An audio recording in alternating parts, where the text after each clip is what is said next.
Exam ಟ್ರ್ಯಾಪರ್ YouTube channel ಸ್ವಾಗತ. ಬನ್ನಿ ಸ್ನೇಹಿತರೆ, ಈ ಒಂದು ವಿಡಿಯೋ ಮೂಲಕ 2021 ಫೆಬ್ರವರಿ 16ರ ಪ್ರಚಲಿತ ಘಟನೆಗಳಿಗೆ ಸಂಬಂಧಿಸಿದಂತೆ ಮೋಸ್ಟ್ ಇಂಪಾರ್ಟೆಂಟ್ ಕ್ವಶನ್ಸ್ ಅನ್ನ ಡಿಸ್ಕಷನ್ ಮಾಡೋಣ. ಈ ವಿಡಿಯೋನ ನೋಡೋಕೆ ಮುಂಚೆ ನಮ್ಮ ಚಾನಲ್ಗೆ ಸಬ್ಸ್ಕ್ರೈಬ್ ಆಗಿಲ್ಲ ಅಂದ್ರೆ ಸಬ್ಸ್ಕ್ರೈಬ್ ಆಗಿ, ನಾವು ಅಪ್ಡೇಟ್ ಮಾಡುವಂತ ಪ್ರತಿಯೊಂದು ನೋಟಿಫಿಕೇಶನ್ ಬರಲು ಬೆಲ್ ಐಕಾನ್ ಅನ್ನ ಕ್ಲಿಕ್ ಮಾಡಿ. ಈಗ 2021 ಫೆಬ್ರವರಿ 16ರ ಪ್ರಚಲಿತ ಘಟನೆಗಳನ್ನ ನೋಡೋಣ. 2023ರ ಮೂನ್ ಮಿಷನ್ ಸೇರಿದಂತೆ 10 ವರ್ಷಗಳ ಬಾಹ್ಯಾಕಾಶ ಕಾರ್ಯಕ್ರಮವನ್ನು ಇತ್ತೀಚೆಗೆ ಯಾವ ದೇಶ ಅನಾವರಣಗೊಳಿಸಿದೆ? ಉತ್ತರ ಟರ್ಕಿ. ಫೆಬ್ರವರಿ 9, 2021ರಂದು ಟರ್ಕಿ ಅಧ್ಯಕ್ಷ ರಿಸೆಪ್ ತಯ್ಯಪ್ ಎರ್ಡೋಗನ್ ಅವರು ಮಹತ್ವಾಕಾಂಕ್ಷೆ 10 ವರ್ಷಗಳ ಬಾಹ್ಯಾಕಾಶ ಕಾರ್ಯಕ್ರಮವನ್ನು ಅನಾವರಣಗೊಳಿಸಿದರು. ಇದು ಚಂದ್ರನ ಕಾರ್ಯಾಚರಣೆಗಳು, ಅಂತಾರಾಷ್ಟ್ರೀಯ ಮಟ್ಟದಲ್ಲಿ ಕಾರ್ಯಸಾಧ್ಯವಾದ ಉಪಗ್ರಹ ವ್ಯವಸ್ಥೆಗಳನ್ನು ಅಭಿವೃದ್ಧಿಪಡಿಸುವುದು ಮತ್ತು ಟರ್ಕಿಯ ಗಗನಯಾತ್ರಿಗಳನ್ನು ಬಾಹ್ಯಾಕಾಶಕ್ಕೆ ಕಳುಹಿಸುವುದು. ಅಂತಾರಾಷ್ಟ್ರೀಯ ಕ್ರಿಮಿನಲ್ ನ್ಯಾಯಾಲಯದಲ್ಲಿ ಇತ್ತೀಚೆಗೆ ಪ್ರಾಸಿಕ್ಯೂಟರ್ ಆಗಿ ಆಯ್ಕೆಯಾದವರು ಯಾರು? ಉತ್ತರ ಕರೀಂ ಖಾನ್. ಕರೀಂ ಅಸಾದ್ ಅಹಮದ್ ಖಾನ್ 2021ರ ಫೆಬ್ರವರಿ 12ರಂದು ಅಂತಾರಾಷ್ಟ್ರೀಯ ಅಪರಾಧ ನ್ಯಾಯಾಲಯದ ಅಥವಾ ICC ಹೊಸ ಮುಖ್ಯ ಅಭಿಯೋಜಕರಾಗಿ ಆಯ್ಕೆಯಾದರು.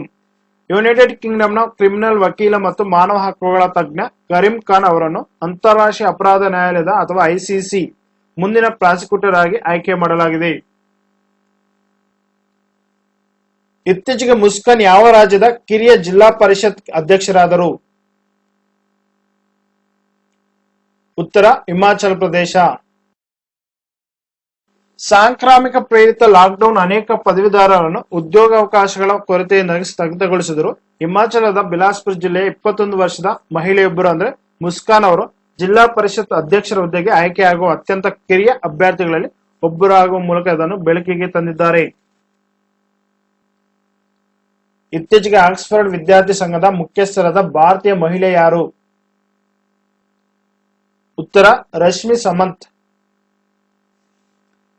ಪಠ್ಯಕ್ರಮದ ವಸಾಹತುಶಾಹಿ ಮತ್ತು ವಿಶ್ವ ಪ್ರಸಿದ್ಧ ಸಂಸ್ಥೆಯನ್ನು ಡಿಕಾರ್ಬನೈಸ್ ಮಾಡುವ ಪ್ರಣಾಳಿಕೆಯಲ್ಲಿ ಆಕ್ಸ್ಫರ್ಡ್ ಯೂನಿವರ್ಸಿಟಿ ಸ್ಟೂಡೆಂಟ್ ಯೂನಿಯನ್ ಅಥವಾ SU ಅಧ್ಯಕ್ಷರಾಗಿ ಆಯ್ಕೆಯಾದ ಮೊದಲ ಭಾರತೀಯ ಮಹಿಳೆ ಎಂಬ ಹೆಗ್ಗಳಿಕೆಗೆ ಪಾತ್ರರಾದ ರಶ್ಮಿ ಸಮಂತ್ ಇತಿಹಾಸ ನಿರ್ಮಿಸಿದ್ದಾರೆ.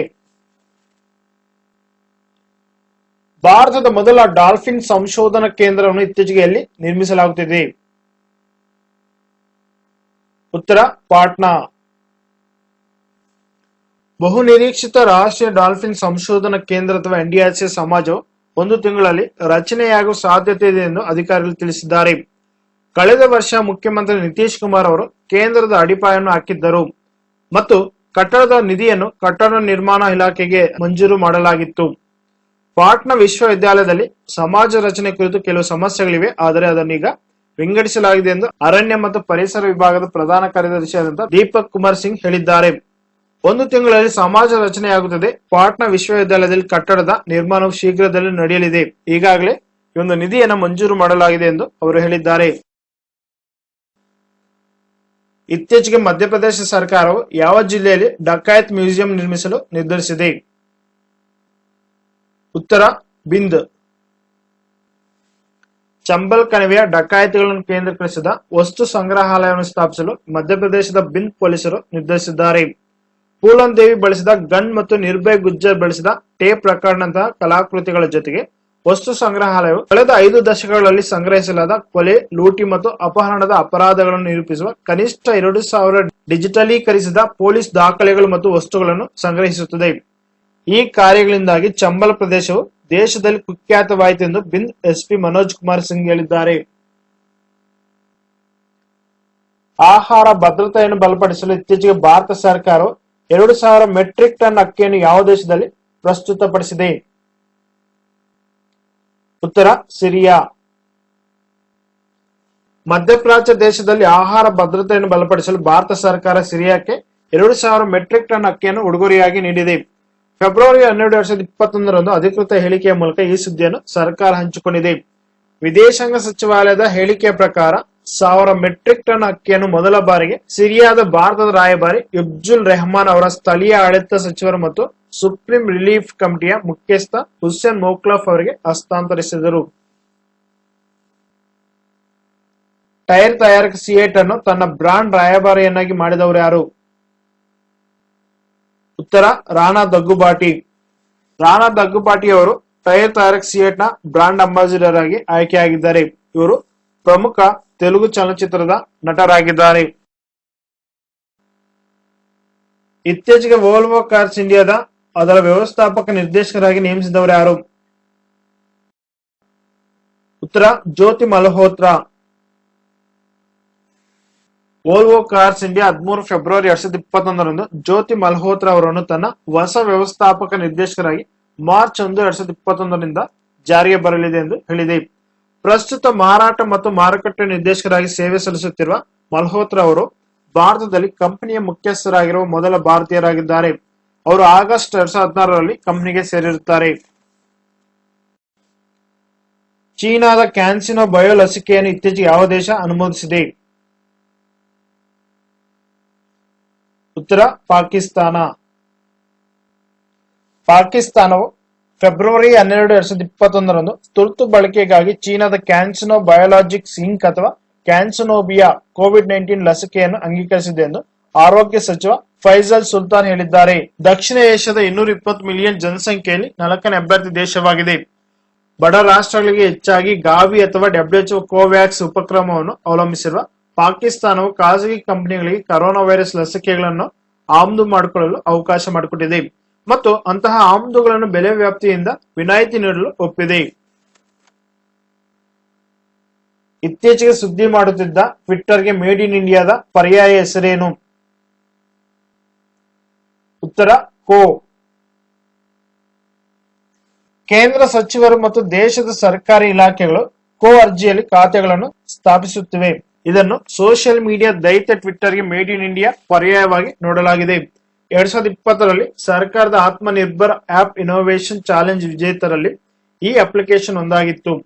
ಇತ್ತೀಚೆಗೆ ಕೃಷಿ ಪ್ರತಿಭಟನೆಗೆ ಸಂಬಂಧಿಸಿದ ವಿಷಯಗಳಲ್ಲಿ ಟ್ವಿಟ್ಟರ್ ಮತ್ತು ಭಾರತ ಸರ್ಕಾರದ ನಡುವೆ ಜಗಳ ನಡೆಯುತ್ತಿದೆ. ಸಾಮಾಜಿಕ ನ್ಯಾಯ ಮತ್ತು ಸಬಲೀಕರಣ ಸಚಿವಾಲಯದ ಪ್ರಕಾರ ದೇಶದಾದ್ಯಂತ ಎಷ್ಟು ಹಸ್ತಚಾಲಿತ ಸ್ಕ್ಯಾವೆಂಜರ್ಗಳನ್ನು ಗುರುತಿಸಲಾಗಿದೆ? ಉತ್ತರ 66,692. ಸಾಮಾಜಿಕ ನ್ಯಾಯ ಮತ್ತು ಸಬಲೀಕರಣ ಸಚಿವಾಲಯ ನೀಡಿದ ಮಾಹಿತಿಯ ಪ್ರಕಾರ ದೇಶದಾದ್ಯಂತ 66,692 ಹಸ್ತಚಾಲಿತ ಸ್ಕ್ಯಾವೆಂಜರ್ಗಳನ್ನು ಗುರುತಿಸಲಾಗಿದೆ. ಫೆಬ್ರವರಿ 2021ರ ಹೊತ್ತಿಗೆ ಉತ್ತರ ಪ್ರದೇಶದಲ್ಲಿ ಅತಿ ಹೆಚ್ಚು ಕೈಪಿಡಿ ಸ್ಕ್ಯಾವೆಂಜರ್ಗಳನ್ನ 37,379 ಎಂದು ಗುರುತಿಸಲಾಗಿದೆ. ಅದರ ನಂತರ ಮಹಾರಾಷ್ಟ್ರ, ಉತ್ತರಾಖಂಡ ಮತ್ತು ಅಸ್ಸಾಂ ಇವೆ. ಕಳೆದ 5 ವರ್ಷಗಳಲ್ಲಿ ಒಳಚರಂಡಿ ಮತ್ತು ಟ್ಯಾಂಕ್ಗಳನ್ನು ಸ್ವಚ್ಛಗೊಳಿಸುವಾಗ 340 ಜನರು ಸಾವನ್ನಪ್ಪಿದ್ದಾರೆ ಎಂದು ಘೋಷಿಸಲಾಯಿತು. ವಿಶ್ವ ದ್ವಿದಳ ಧಾನ್ಯಗಳ ದಿನಾಚರಣೆಯನ್ನು ಯಾವ ದೇಶವು ಪ್ರಸ್ತಾಪಿಸಿತು? ಉತ್ತರ Burkina Faso. UN general assembly 2016 ದ್ವಿದಳ ಧಾನ್ಯಗಳ ವರ್ಷ ಎಂದು ಅಂಗೀಕರಿಸಿತು. ಪಶ್ಚಿಮ ಆಫ್ರಿಕಾದ ಭೂಕುಸಿತ ದೇಶವಾದ ಬುರ್ಕಿನಾ ಫಾಸೋ ವಿಶ್ವ ದ್ವಿದಳ ಧಾನ್ಯಗಳ ದಿನವನ್ನು ಆಚರಿಸಲು ಪ್ರಸ್ತಾಪಿಸಿದರು. ಫೆಬ್ರವರಿ 10 2019ರಲ್ಲಿ ವಿಶ್ವ ದ್ವಿದಳ ಧಾನ್ಯಗಳ ದಿನವೆಂದು ಘೋಷಿಸಲಾಯಿತು. ಇದು ವಿಶ್ವದಾದ್ಯಂತ ದ್ವಿದಳ ಧಾನ್ಯಗಳಿಗೆ ಜಾಗೃತಿ ಮತ್ತು ಪ್ರವೇಶವನ್ನು ಹೆಚ್ಚಿಸುವ ಮತ್ತು ದ್ವಿದಳ ಧಾನ್ಯಗಳನ್ನು ಜಾಗತಿಕ ಆಹಾರವೆಂದು ಗುರುತಿಸುವ ಗುರಿಯನ್ನು ಹೊಂದಿದೆ. ಈ ವರ್ಷದ ವಿಷಯವೆಂದರೆ ನಾನು ದ್ವಿದಳ ಧಾನ್ಯಗಳನ್ನು ಪ್ರೀತಿಸುತ್ತೇನೆ. I love pulses. ಕ್ರಿಪ್ಟೋ ಕರೆನ್ಸಿಯನ್ನು ತನ್ನ ನೆಟ್ವರ್ಕ್ಗೆ ಸೇರಿಸುವುದಾಗಿ ಯಾವ ಪಾವತಿ ಮೇಜರ್ ಘೋಷಿಸಿತು? ಉತ್ತರ ಮಾಸ್ಟರ್ ಕಾರ್ಡ್. ಜಾಗತಿಕ ಪಾವತಿ ಪ್ರಮುಖ ಮಾಸ್ಟರ್ ಕಾರ್ಡ್ ತನ್ನ ನೆಟ್ವರ್ಕ್ ನಲ್ಲಿ ಕೆಲವು ಆಯ್ದ ಕ್ರಿಪ್ಟೋ ಕರೆನ್ಸಿಯನ್ನು ನೇರವಾಗಿ ಬೆಂಬಲಿಸುವುದಾಗಿ ಘೋಷಿಸಿದೆ. ಇದು ಡಾಲರ್ನಂತಹ ಫಿಯೇಟ್ ಕರೆನ್ಸಿಗಳೊಂದಿಗೆ ಸಂಪರ್ಕ ಹೊಂದಿದ ಸ್ಥಿರ ನಾಣ್ಯಗಳು ಅಥವಾ ಕ್ರಿಪ್ಟೋ ಕರೆನ್ಸಿಗಳಿಗೆ ಆದ್ಯತೆ ನೀಡುತ್ತದೆ ಎಂದು ಅದು ಹೈಲೈಟ್ ಮಾಡಿದೆ. ಗ್ರಾಹಕರ ರಕ್ಷಣೆ, ಇತರರಲ್ಲಿ ಅನುಸರಣೆ ಸೇರಿದಂತೆ ಸ್ಥಿರ ನಾಣ್ಯಗಳನ್ನು ಸ್ವೀಕರಿಸಲು ಇದು 4 ಷರತ್ತುಗಳನ್ನು ವಿಧಿಸಿದೆ. ಫೆಬ್ರವರಿ 28, 2021ರೊಳಗೆ ಶೂನ್ಯ ಕೋವಿಡ್-19 ಪ್ರಕರಣಗಳನ್ನು ಖಚಿತಪಡಿಸಿಕೊಳ್ಳಲು ಯಾವ ರಾಜ್ಯ ಅಥವಾ union territory zero Covid by Feb 28 ಅಭಿಯಾನವನ್ನು ಪ್ರಾರಂಭಿಸಿದೆ? ಉತ್ತರ ಪುದುಚೇರಿ. ಪುದುಚೇರಿಯಲ್ಲಿ ಫೆಬ್ರವರಿ 2021ರ ಅಂತ್ಯದ ವೇಳೆಗೆ ಯೂನಿಯನ್ ಪ್ರದೇಶದಲ್ಲಿ ಯಾವುದೇ ಕೋವಿಡ್-19 ಪ್ರಕರಣಗಳಿಲ್ಲ ಎಂದು ಖಚಿತಪಡಿಸಿಕೊಳ್ಳಲು ಜೀರೋ ಕೋವಿಡ್ ಬೈ ಫೆಬ್ 28 ಎಂಬ ಅಭಿಯಾನವನ್ನು ಪ್ರಾರಂಭಿಸಲಾಗಿದೆ. ಪ್ರಧಾನಿ ನರೇಂದ್ರ ಮೋದಿ ಅವರು ಯಾವ ರಾಜ್ಯದಲ್ಲಿ ಗ್ರ್ಯಾಂಡ್ ಅನಿಕಟ್ ಕಾಲುವೆ ವ್ಯವಸ್ಥೆಗೆ ಅಡಿಪಾಯ ಹಾಕಿದ್ದಾರೆ? ಉತ್ತರ ತಮಿಳುನಾಡು. ಪ್ರಧಾನಿ ನರೇಂದ್ರ ಮೋದಿ ಅವರು ಫೆಬ್ರವರಿ 14, 2021 ತಮಿಳುನಾಡಿಗೆ ಭೇಟಿ ನೀಡಿದರು. ಈ ಒಂದು ಸಂದರ್ಭದಲ್ಲಿ ಹಲವಾರು ಪ್ರಮುಖ ಯೋಜನೆಗಳಿಗೆ ಅಡಿಪಾಯ ಹಾಕಿದರು. ಅದರಲ್ಲಿ ಪ್ರಮುಖವಾದಂತಹ ಒಂದು ಗ್ರ್ಯಾಂಡ್ ಅನಿಕಟ್ ಕಾಲ ವ್ಯವಸ್ಥೆಗೆ ಅಡಿಪಾಯ ಹಾಕಿದ್ದಾರೆ. ಪಿಎಂ ಸಹ ಅತ್ಯಾಧುನಿಕ ಅರ್ಜುನ್ ಮುಖ್ಯ ಯುದ್ಧ ಟ್ಯಾಂಕ್ ಅಥವಾ MK-1A ಅನ್ನು ಚೆನ್ನೈನಲ್ಲಿ ಭಾರತೀಯ ಸೇನೆಗೆ ಹಸ್ತಾಂತರಿಸಿತು. SERB ಮಹಿಳಾ ಶ್ರೇಷ್ಠತೆ ಪ್ರಶಸ್ತಿ 2021ಗೆ ಎಷ್ಟು ಮಹಿಳಾ ವಿಜ್ಞಾನಿಗಳಿಗೆ ಪ್ರಶಸ್ತಿ ನೀಡಲಾಗಿದೆ? ಉತ್ತರ 4. ರಾಷ್ಟ್ರೀಯ ವಿಜ್ಞಾನ ಅಕಾಡೆಮಿಗಳ 4 ಯುವ ಮಹಿಳಾ ಫೆಲೋಗಳಿಗೆ SERB ಮಹಿಳಾ ಶ್ರೇಷ್ಠತೆ ಪ್ರಶಸ್ತಿ 2021 ನೀಡಲಾಗಿದೆ. ವಿಜೇತರು ಬಂದು ಡಾಕ್ಟರ್ ಶೋಭನಾ ಕಪೂರ್, ಡಾಕ್ಟರ್ ಅಂತಾರಾ ಬ್ಯಾನರ್ಜಿ, ಡಾಕ್ಟರ್ ಸೋನು ಗಾಂಧಿ ಮತ್ತು ಡಾಕ್ಟರ್ ರಿತು ಗುಪ್ತಾ ಸೇರಿದಂತೆ 4 ಮಹಿಳಾ ವಿಜ್ಞಾನಿಗಳಿಗೆ ಒಂದು ಪ್ರಶಸ್ತಿಯನ್ನ ನೀಡಲಾಗಿದೆ. Star trek confession of A TV executive ಯಾವ ಮಾಧ್ಯಮದ ವ್ಯಕ್ತಿತ್ವದ ನೆನಪು ಆಗಿದೆ? ಉತ್ತರ ಪೀಟರ್ ಮುಖರ್ಜಿಯ. ಮಾಜಿ ಮಾಧ್ಯಮ ಬ್ಯಾರನ್ ಪೀಟರ್ ಮುಖರ್ಜಿ ಅವರ ಆತ್ಮಚರಿತ್ರೆ ಅಥವಾ star trek confession of A TV executive ನೊಂದಿಗೆ ಹೊರಬಂದಿದ್ದಾರೆ. ಪಿಎಂ ನರೇಂದ್ರ ಮೋದಿ ಅವರು ಇತ್ತೀಚೆಗೆ ರಾಷ್ಟ್ರಕ್ಕೆ 6,000 ಕೋಟಿ ರು ಪ್ರೋಪಿಲಿನ್ ಡೆರಿವೇಟಿವ್ ಪೆಟ್ರೋಕೆಮಿಕಲ್ ಪ್ರಾಜೆಕ್ಟ್ ಅಥವಾ PDPP ಅನ್ನು ಯಾವ ರಾಜ್ಯದಲ್ಲಿ ಅರ್ಪಿಸಿದ್ದಾರೆ? ಉತ್ತರ ಕೇರಳ. ಪ್ರಧಾನಿ ನರೇಂದ್ರ ಮೋದಿ ಅವರು 2021 ಫೆಬ್ರವರಿ 14 ಕೇರಳದ ಕೊಚ್ಚಿಗೆ ಭೇಟಿ ನೀಡಿದ್ದರು. ಭಾರತ್ ಪೆಟ್ರೋಲಿಯಂ ಕಾರ್ಪೊರೇಷನ್ ಲಿಮಿಟೆಡ್ ಅಥವಾ BPCL ಅಭಿವೃದ್ಧಿಪಡಿಸಿದ ಪ್ರೋಪಿಲಿನ್ ಡೆರಿವೇಟಿವ್ ಪೆಟ್ರೋಕೆಮಿಕಲ್ ಪ್ರಾಜೆಕ್ಟ್ ಅಥವಾ PDPP ಅನ್ನು ಸುಮಾರು 6,000 ಕೋಟಿ ರುಗಳ ಬಂಡವಾಳ ವೆಚ್ಚದಲ್ಲಿ ಉದ್ಘಾಟಿಸಿದರು. WEF ನ ಸರ್ಕ್ಯುಲರ್ ಆಕ್ಸಿಲರೇಟರ್ ಪ್ರೋಗ್ರಾಂ 2021ಗೆ ಆಯ್ಕೆಯಾದ ಮೊದಲನೇ ಭಾರತೀಯ ಆರಂಭಿಕರಾಗಿ ಯಾರು ಆಯ್ಕೆಯಾಗಿದ್ದಾರೆ? ಉತ್ತರ ರೀಸೈಕಲ್. ವಿಶ್ವ ಆರ್ಥಿಕ ವೇದಿಕೆ ಅಥವಾ WEF ಸರ್ಕ್ಯುಲರ್ ಆಕ್ಸಿಲರೇಟರ್ ಪ್ರೋಗ್ರಾಂ 2021 ರಂತೆ ಆಯ್ಕೆಯಾದ 1ನೇ ಭಾರತೀಯ ಆರಂಭಿಕ ಉದ್ಯಮವಾಗಿ ರೀಸೈಕಲ್ ಮಾರ್ಪಟ್ಟಿದೆ. ಈ ಒಂದು ರೀಸೈಕಲ್ ಅನ್ನು ಅಭಯ್ ದೇಶಪಾಂಡೆ ಅವರು ಸ್ಥಾಪಿಸಿದ್ದಾರೆ. 2040 ವೇಳೆಗೆ ಹವಾಮಾನ ಸ್ಥಿತಿಸ್ಥಾಪಕತ್ವ ಮತ್ತು ಕಡಿಮೆ ಇಂಗಾಲದ ಹೊರಸೂಸುವಿಕೆಯನ್ನು ಸಾಧಿಸಲು UNEP ಜೊತೆ ಯಾವ ರಾಜ್ಯವು ಒಪ್ಪಂದಕ್ಕೆ ಸಹಿ ಹಾಕಿದೆ? ಉತ್ತರ ಬಿಹಾರ. ಇಂಗಾಲದ ಹೊರಸೂಸುವಿಕೆಯನ್ನು ಕಡಿಮೆ ಮಾಡಲು ಮತ್ತು 2040 ವೇಳೆಗೆ ಹವಾಮಾನ ಸ್ಥಿತಿಸ್ಥಾಪಕತ್ವವನ್ನು ಸಾಧಿಸಲು ಬಿಹಾರ 2 ವರ್ಷಗಳ ಕಾಲ ವಿಶ್ವಸಂಸ್ಥೆಯ ಪರಿಸರ ಕಾರ್ಯಕ್ರಮದೊಂದಿಗೆ ಒಪ್ಪಂದಕ್ಕೆ ಸಹಿ ಹಾಕಿದೆ. UNEP ರಾಜ್ಯದ ಇಂಗಾಲದ ಹೆಜ್ಜೆ ಗುರುತನ್ನು ನಿರ್ಣಯಿಸಲು ಮತ್ತು ಅದನ್ನು ಕಡಿಮೆ ಮಾಡುವ ಮಾರ್ಗಗಳನ್ನು ಕಂಡುಕೊಳ್ಳಲು ಬಹುಶಿಸ್ತಿನ ತಂಡವನ್ನು ಮುನ್ನಡೆಸುತ್ತದೆ. MOPNG ನ ಪರಿಷ್ಕರಿಸಿದ ವೆಬ್ಸೈಟ್ನಲ್ಲಿ ಪ್ರಾಜೆಕ್ಟ್ ಡೆವಲಪ್ಮೆಂಟ್ ಸೆಲ್ ಅಡಿಯಲ್ಲಿ ಹೂಡಿಕೆದಾರರ ಕಾರ್ನರ್ ಅನ್ನು ಪ್ರಾರಂಭಿಸಿದವರು ಯಾರು? ಉತ್ತರ ಧರ್ಮೇಂದ್ರ ಪ್ರಧಾನ್. ಕೇಂದ್ರ ಪೆಟ್ರೋಲಿಯಂ ಮತ್ತು ನೈಸರ್ಗಿಕ ಅನಿಲ ಸಚಿವರಾದ ಧರ್ಮೇಂದ್ರ ಪ್ರಧಾನ್ ಅವರು MOPNG ಪರಿಷ್ಕರಿಸಿದ ವೆಬ್ಸೈಟ್ ನಲ್ಲಿ ಪ್ರಾಜೆಕ್ಟ್ ಡೆವಲಪ್ಮೆಂಟ್ ಸೆಲ್ ಅಡಿಯಲ್ಲಿ ಹೂಡಿಕೆದಾರರ ಕಾರ್ನರ್ ಅನ್ನು ಪ್ರಾರಂಭಿಸಿದ್ದಾರೆ. ಇದು ಹೂಡಿಕೆದಾರರ ಆಸಕ್ತಿಯನ್ನು ಪೆಟ್ರೋಲಿಯಂ ಮತ್ತು ನೈಸರ್ಗಿಕ ಅನಿಲ ಸಚಿವಾಲಯದ ಅಥವಾ ministry of petroleum and natural gas PDC ತಂಡಕ್ಕೆ ತಲುಪಿಸುತ್ತದೆ. ಭಾರತದ ಮೊದಲ ಫಾಸ್ಟ್ ಟ್ಯಾಗ್ ಚಾಲಿತ ಟ್ರಕ್ ಟರ್ಮಿನಲ್ ಅನ್ನು ಯಾವ ಬ್ಯಾಂಕ್ ಪ್ರಾರಂಭಿಸಿದೆ? ಉತ್ತರ Equitas small finance bank. Equitas small finance bank limited ಭಾರತದ ಮೊದಲ ಫಾಸ್ಟ್ ಟ್ಯಾಗ್ ಚಾಲಿತ ಟ್ರಕ್ ಟರ್ಮಿನಲ್ ಅನ್ನು ಪ್ರಾರಂಭಿಸಿದೆ. ಟರ್ಮಿನಲ್ ಗಳನ್ನು ಸ್ಥಾಪಿಸಲು Equitas small finance bank Maharashtra ರಾಜ್ಯ ರಸ್ತೆ ಅಭಿವೃದ್ಧಿ ನಿಗಮ ಮತ್ತು ಹೆದ್ದಾರಿ ಸೌಲಭ್ಯಗಳು ಮತ್ತು ಪರಿಹಾರಗಳೊಂದಿಗೆ ಸಹಭಾಗಿತ್ವವನ್ನು ಹೊಂದಿದೆ. ಭಾರತೀಯ ನೌಕಾಪಡೆಗೆ ಸೂಪರ್ ರ್ಯಾಪಿಡ್ ಗನ್ ಮೌಂಟ್ಗಳನ್ನು ಪೂರೈಸುವ ಆದೇಶವನ್ನು ಯಾವ ಸರ್ಕಾರಿ ಸ್ವಾಮ್ಯದ ಕಂಪನಿ ಪಡೆದುಕೊಂಡಿದೆ? ಉತ್ತರ ಬಂದು BHEL. Bharat heavy electronics limited ಅಥವಾ BHEL ಭಾರತೀಯ ನೌಕಾಪಡೆಯ ಯುದ್ಧ ನೌಕೆಗಳಿಗೆ 2 ಸೂಪರ್ ರ್ಯಾಪಿಡ್ ಗನ್ ಮೌಂಟ್ಸ್ ಅಥವಾ SRGM ಪೂರೈಸುವ ಆದೇಶವನ್ನು ಪಡೆದುಕೊಂಡಿದೆ.